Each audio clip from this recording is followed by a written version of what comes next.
Kryetar, e ke pas një reagim shumë tash për parkun e Gjilanit, ke thonë që ka fillu të masakrohet këtë park. Pse ky reagim ka qenë ashpër edhe mendon që do duhej, si më thonë, parandalohej shkatrimi i këtij parkut, të shohim tashmë gjendjen e tij. Gjendja e tij është e tillë që është masakru parku i vjetër të qytetit. Çdo planifikim dhe çdo rizhvillim qendrës qytetit që përfshin bulevardin Ibrahim Rugova, ku është sheshi Recep Molla Noj Berisha, sheshi Kadri Zeka, sheshi Idris Seferi dhe për Gjilanacit përfshin pikën prej stacionit autobusave deri te kazerma ushtarake. Kjo është zona. Parku ka qenë në çdo rizhvillim pjesë e planit urban. Zhvillimit urban, pa u prek, po duke u zhvillu. Kjo ndërhyrje, kjo masakrim edhe kjo tendencë me vendos Gjilanin pikën zero të qytetit Gjilanit në një tunel në toksor, pa plan, pa pjesëmarrjen e qytetarëve, pa llogarit impaktin socio-ekonomik edhe fundja pa leje urbane është jashtë çdo norme dhe jashtë çdo pritje.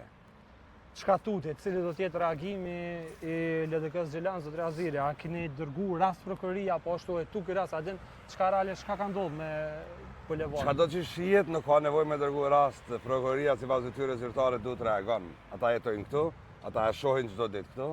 Ata e dinë që nuk është miratu plani urban nuk e lejon, prekjen e institucioneve, prekjen e pronës publike dhe ndërhyrjen e tillë. Sepse në Gjilan është miratu plani zhvillimor para 5 vite, por nuk ka ndodhur zonimi. Atëherë, sipas detyrës zyrtare me plan vjetër urban, ndërhyrja e tillë është e palejueshme. Pse gjithë kjo nguti prej pushtetit komunal? A mendon që do duhet të kishte paraprakisht dëgjim publik ose konsultim me gjitha partitë në kuvend komunal? Domosdoshme ka qenë zhvillimi i zonimit urban të zonës parë qytetit. Përfshirja e qytetarëve, përfshirja e ekonomisë familjare, përfshirja e gjitha atyre që kanë interes, sepse për zonën e parë qytetit, për bulevardin e Gjilanit, që cili ka interes me marrë pjesë. Pjesëmarrja ka qenë e detyrueshme. Aq ma shumë kuvendi komunal i Gjilanit. Është një institucion vendimars, i cili njëra prej detyrave kryesore përveç buxhetit e ka miratimin me planit zhvillimor. Tash cili do të jetë hapi i radhës prej LDK-s Gjilan? A keni ndonjë? Na do të vazhdojmë reagime, natyrisht kemi kërkuar prokuroria me ndërhy organet e shtetit, është Ministria e Ambientit, është Ministria e Pushtetit Lokal, kuvendi komunal i Gjilanit do ta merr statën në dorë. Ky qytet po shkon drejt degradimit, drejt shkatrimit, e përfundimisht tash edhe me këtë ndërhyrje, masakrimi urban i Gjilanit do të jetë problemi dhe shqetësimi kryesor. Edhe ashtu kemi pikën zero pa u zhvillu.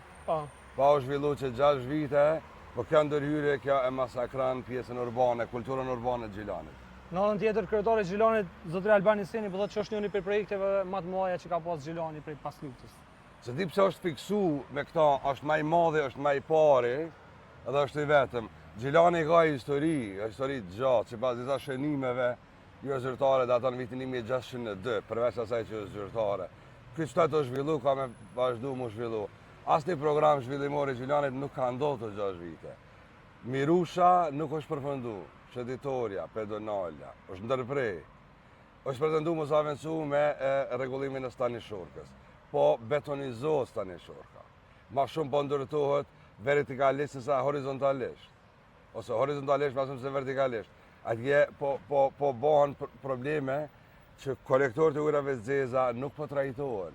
Shtatin e lumit.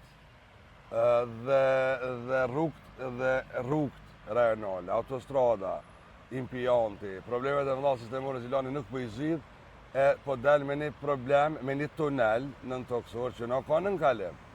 Sepse me metra dhe me gjatësi ne kemi konstatuar në projektin i dorë që po pretendohet me bëhen një tunel në toksor në pikën zero të Gjilanit, që Gjilani nuk e meriton, që pjesa urbane e Gjilanit nuk e meriton edhe një herë, që Gjilanas nuk e meritojnë. Do të më ritrajtu rizhvillimi i bulevardit dhe i zonës parë qytetit krejt në raport tjetër, duke respektu ligjin e mandej edhe qytetarët.